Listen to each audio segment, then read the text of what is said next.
everybody, Chad here. In this video, we're going to talk about social media wars and how does that affect positive and negative with the law of attraction. So if you love this video, please subscribe and share it, of course. Other than that, let's get rocking and rolling.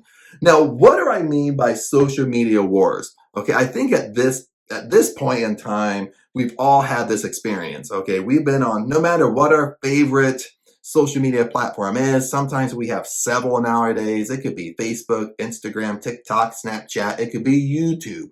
Okay, since you're watching this YouTube video, YouTube could be your go-to app. That's your favorite app that you're on all the time. Okay, nowadays, okay, no matter if you're on Facebook, you do a wonderful post, you post something, you post a video, then somebody creeps up on you, comes out of the woodwork you don't even know, and starts social media wars with you. Almost becomes a cyber bully nowadays, what they call them. Okay, and then you find yourself in a battle with this person you don't even know, kind of going back and forth or commenting, or sometimes commenting ugly things between each other. Maybe they started off calling you an idiot, a dope. How can you post this? You don't know anything. And they're coming at you like that, and you're letting it basically affect you. Okay, now how do we handle this? But more importantly, when we talk about law of attraction, we talk about laws of the universe, the laws of manifesting. Okay, no matter what you want to call it, really what's going on at a higher consciousness. Okay, how does that affect you on a positive side of things, and how does that affect you on the negative side of things for both parties? Okay, one being the cyber bully, what's really going on, and you being kind of the innocent bystander, that you're just innocent because I just posted this post. That's all I did. You know what I mean? So, and kind of what prompted me to do this video is because I haven't had a cyber bully, I wouldn't really say a cyber bully for a while, but it comes with a territory. For one, if you're an entrepreneur and you're on social media platforms, people come out of the woodwork and want to put you down. You know what I mean? And it's not even if you're an entrepreneur nowadays. No, everybody's on social media platforms posting all the time. So people coming out of woodwork. It could be acquaintances, you know. It could be people from school, you know, that come out of woodwork and start commenting ugly things, or they comment name calling right off the bat. That's why I say a cyber bully. So everybody has experienced this, and we can play sides with this, but I really want to focus at this point. Really want to focus on you. Okay, you're the innocent bystander, or me. I'm kind of the innocent bystander, and that's kind of what happened to me recently. Is, you know, I posted this video. I might post it here. I might actually put it in the video. I haven't decided yet. But anyway, yesterday I posted this video. I had it actually on my phone. I didn't film it. I was just going through my phone, and I saw this video of Bo. Okay, Bo's my mom's dog. Okay, Bo is a golden doodle. Okay, he's a big golden doodle. Okay, he's really on the poodle side. You know how tall poodles can be. So he's really big for a golden doodle. And my sister has two golden doodles. Now I should put him side by side because he's literally probably this much higher than the male. Okay, he's a male, but he's big. He's a big golden doodle. My mom didn't think he's going to get that big. So that's what's so kind of funny about it. He's such a huge dog. My mom is 67. So, you know, she's 67. She's pretty much retired. She lives in this huge farmhouse, like 4,000 square feet, on land that our family owns, okay, and owns all the farmland for generations. So we have big properties. Okay, you're talking about acres and acres of land because we live in a country, because it's farmland. So I had this little video that I just ran across, and I thought, well, that's kind of cute and funny. And it's a snippet video. It's 50 seconds. It's with Bo. He was outside on his chain, and he just basically dug up. Before I shot this video, I was in the kitchen. I was looking out the window, and I saw him, and he was tearing up this plant, this little tree my mom planted, and he was just going to town on it. He had it in his mouth like, oh, you know what I mean? And it's so funny because he always bothered this one plant. He left everything else alone except this one plant, and And kind of the truth behind it, he bothered the plant, but lots of times what would happen is he would walk over there, the chain would get kind of stuck on it or stuck on the limb, and it would kind of pull the plant loose from the dirt. He would see it being pulled loose, and he would go over there and check it out. Next thing you know, he's pulling it out with his teeth, chewing on it, stuff like that. But anyway, I saw him do this out the kitchen window. So I called for mom and I said, hey, Bo has your plant outside. So she's all fired up. So she's getting ready to walk outside. So I grab my phone. I'm going to film it. And I wasn't filming it to put it on social media or anything, but I grabbed my phone as a film. I thought, well, this is kind of funny. So she goes outside. She's kind of, she's older. She's looking at her plant like, no, it was a pretty plant at one time, but now it's ugly. And so she's kind of chastising Bo. Bo, no, why would you do this? And he's on the chain. He's looking at her like, how dogs are, or pets. So he's looking at her like with these puppy eyes, like, I don't know what I did. Why are you yelling at me? You know what I mean? So it's kind of like a cute and funny video. And so he was kind of tangled around the tree. So we let him around the tree and he starts running around with his chain. His chain's kind of long. So of course, it's like a 50-second video, 45-second video, something like that. So of course, every single comment is pretty much negative. Okay. Pretty much like, well, you don't know, you're animal cruelty. You don't know how to raise a dog. The other people, and this guy posts like, well, you're a dope, you're an idiot, you have him on a chain could hurt his neck. And all this negative stuff just from this one snippet of a video, a 50-second video, when people have no clue what type of property we live on. It's just like one snippet of Bo being on a chain.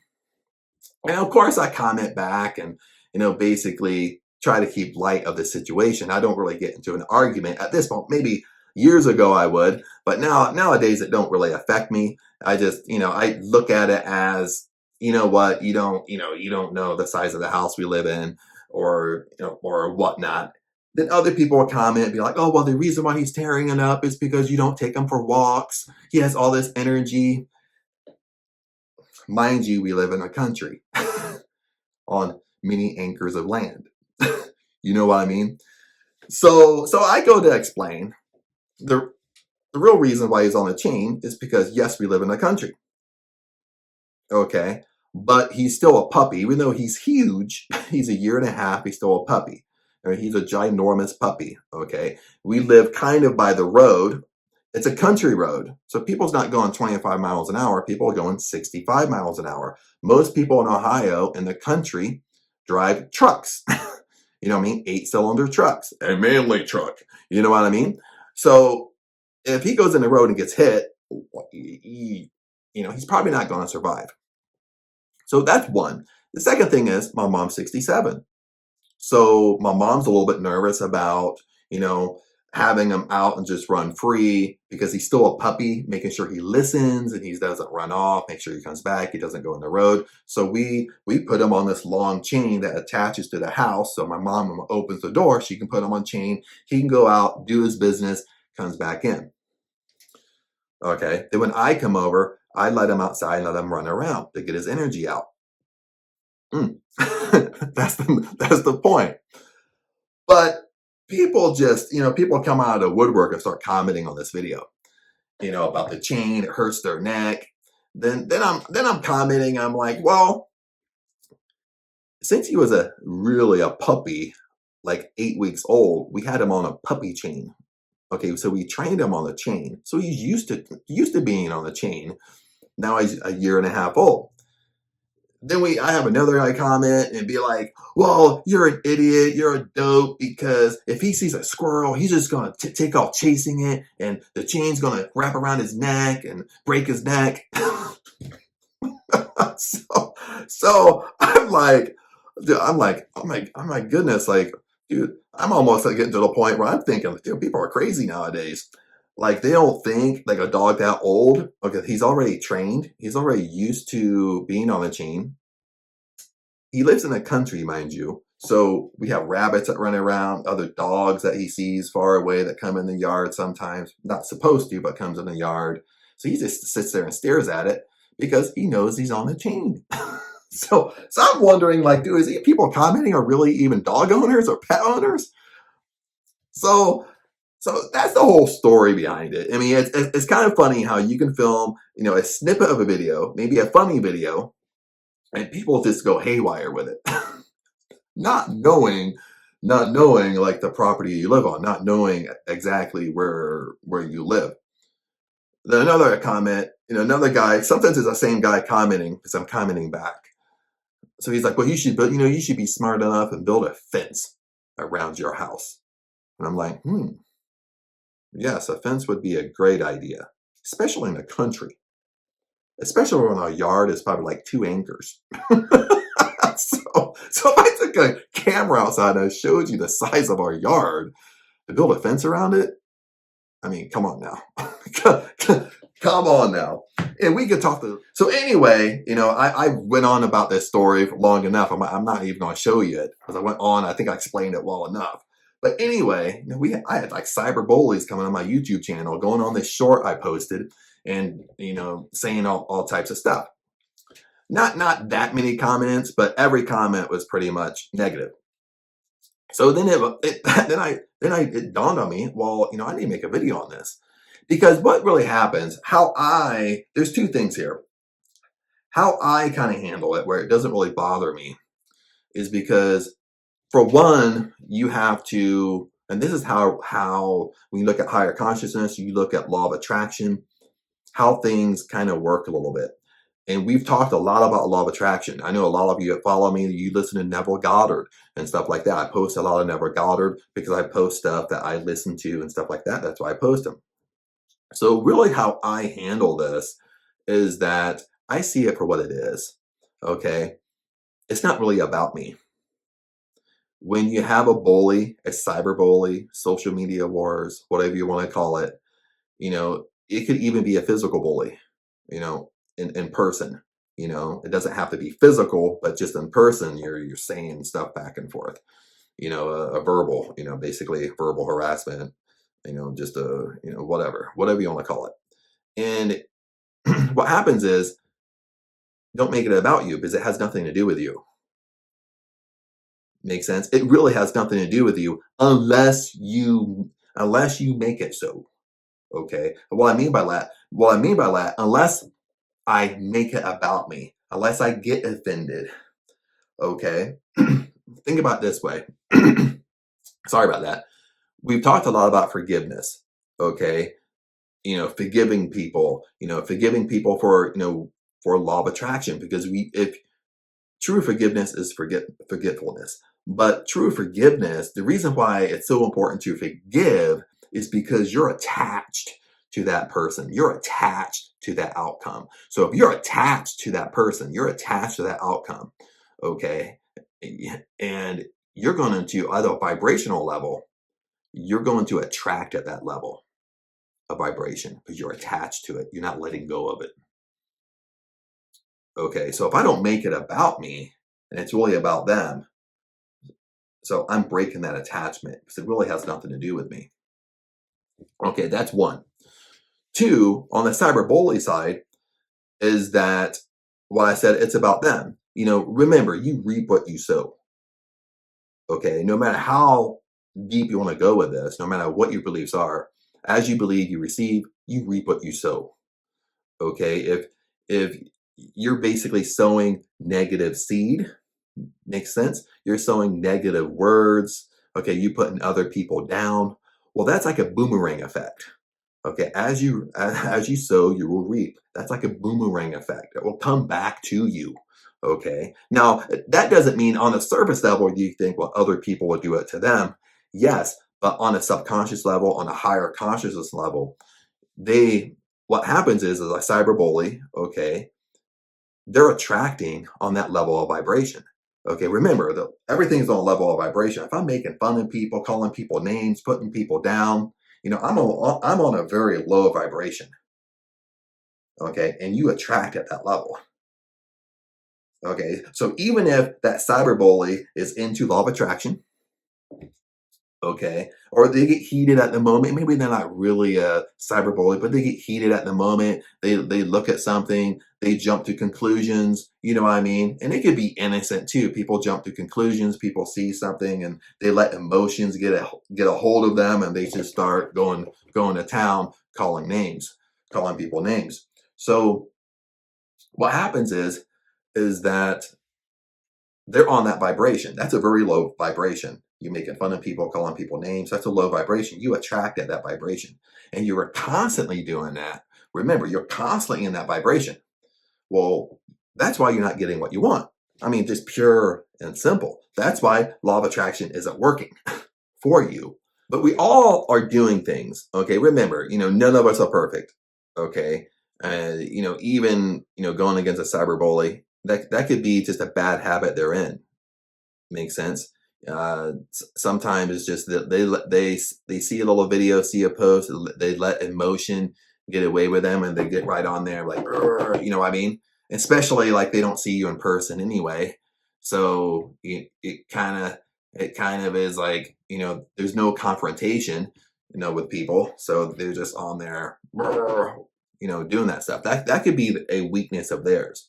And I'm not making an excuse for it, but we all have, when we look at law of attraction, we look at manifesting, we look at things are not working. Okay, we know all this stuff. Okay, you might even do exercises at night. You read this stuff every day. You listen to stuff every day, but something isn't working. Something is missing. And a lot of times, what it is that we have to assess ourselves. We have to be completely honest with ourselves. Even with myself, I have to be completely honest with Chad, because Chad has bad habits. Okay, and Chad has bad habits that keeps me from manifesting. Okay, or slows it down. Makes sense? It's coming, but what you want is coming, but just with human nature, we're flipping slowing it down. Rather than coming to us like a jet really fast at how we want it, we're slowing it down because we have all these little bad habits that basically slows down the manifesting. And, kind of being a cyberbully is just one of those bad habits, because you really have to see what's going on. And even if you're kind of the innocent victim in this will kind of put it in a different light for you, help you kind of make it not really affect you on a negative way. And that's kind of how I do it. It doesn't really affect me how it used to affect me in the past, because that's how I look at it. If I catch myself starting to get involved with it, starting to think about it, I really just tell myself that, hey, look, it's not about me. It's not about me at all. I forgive the situation. I'm breaking that link right then and there. It's not about me. It's really them. It's all about them. Okay. Because they reap what they sow. Period. I mean, that's the law of the universe. They reap what they sow. They put out negative seed, but they get negative seed back. Makes sense? So, that's, they have to deal with that in their own life, but that's a reflection of their own life, every reflection of themselves. On top of that, they attract at that level. That's a very low vibration of making fun of people, calling people names, and so forth. So, when I start thinking that way, it breaks that connection from being so like heated by name calling or whatever. I can fluff it off, it doesn't matter. Sometimes I comment back, and I comment back really positive, or I say something, or I just don't comment back, or something like that. But it doesn't affect me like it used to in the past, where I was just like, oh, they want to argue? Okay, I'll argue with them. You know what I mean? I don't do that anymore. So, and that's what helps me. Once I kind of know what's going on, it helps me separate it a little bit. And, then maybe that will help you kind of how you deal with it. So you can kind of, comment below and let me know, have you had it happen? How do you deal with it yourself? Maybe you get in that cyber war, you catch yourself getting that cyber war, and it's really going nowhere, and you step back thinking, oh, I got roped into it. But comment below, like what, if you've had it happen to you, if, what do you do to kind of not let it affect you? What do you do not get more emotionally attached to it? Because it's easy to get emotionally attached. But on both sides, it's affecting us. Either we don't let it. Now, if we do let it affect us, okay, And I brought this up is if you do let it affect you, you attach yourself to it. You attach yourself almost like unforgiveness. Okay, if you don't forgive somebody, okay, what happens? It starts eating at you. Makes sense? You start getting bitter. You start getting angry. You start thinking in the past too much. Okay, and those are all low vibrations. That's why forgiveness is so powerful. Okay, so you have to look at it like that. Like that's why it attaches you to it. Like if you let it affect you, if you think and this is what I learned by Neville Goddard. And I learned this by Neville Goddard. I used to listen to, and I still do, when I was in Thailand, I used to listen to the Pruning Shears of Revision. And I made a post of the Pruning Shears of Revision, and I'll do a link right here for you so you can see it. And I love the Pruning Shears of Revision. If I could talk, this is gonna be like a comedy. This is gonna be like a comedy show. YouTube. It's gonna be like a serious conversation, but I'm making it funny. But my lips are dry, so I'm thirsty. I should have brought a water up here with me before I did this, so I could drink something. But I lived in Thailand for a year, so probably like 2 months straight. Okay, I'm serious. 2 months straight. I listened to the Pruning Shears of Revision every single day, sometimes 2 or 3 times a day. Okay, and I can't find a live audio that Neville Goddard does the Pruning Shears of Revision. He does talk about it in various recordings and stuff like that, but not something that he just talks only about the Pruning Shears. It's a manuscript or a little book. He didn't write like whole books, but he wrote like manuscripts. This is one of the manuscripts that he wrote.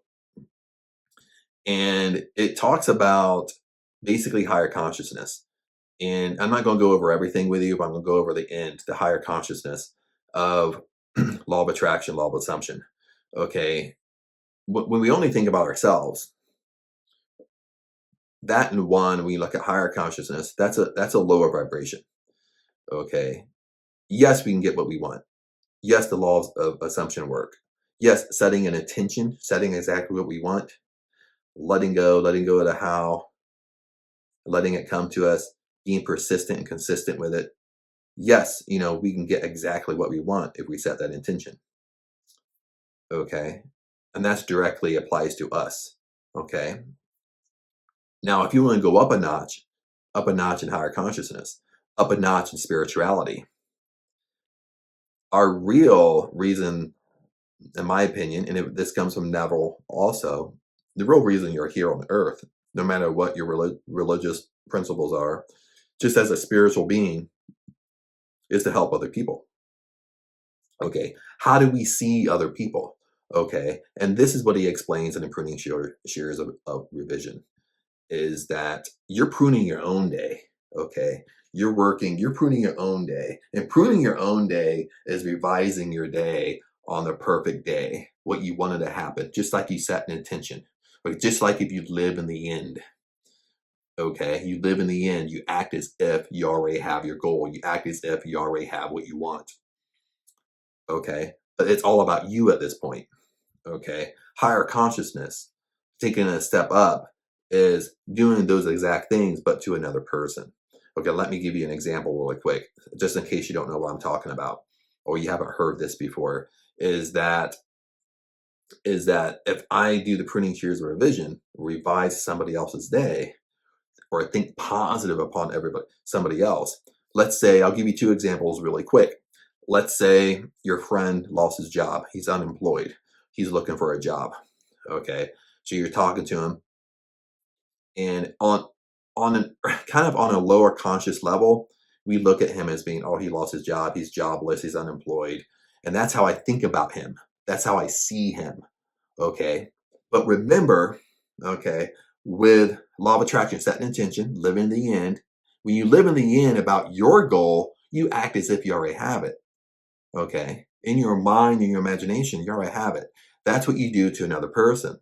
Okay, so in your imagination, you don't see him as unemployed. You see him already have a job. You see him having a great job, a great salary that he loves, a job that he loves. That's how you see him. You don't see him as unemployed.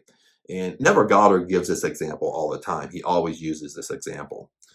And, it could be like, maybe I'll give you another example. Maybe in your family, there's an alcoholic in the family. Maybe you have a drug addict in the family that struggle with drugs and drug addiction or alcohol addiction. Okay. You have to be really careful because lots of times we can keep people, okay, from our intention, how we think of them, we can keep them in that addiction. Okay, you might not believe it or not, but we have the power to keep them in that addiction. And the way we keep them in the addiction is when we go to family gatherings, we meet with our family, we have family get togethers, and we talk about old poor Johnny, how he has his addiction to drugs, and we sit there and talk negative about him for an hour.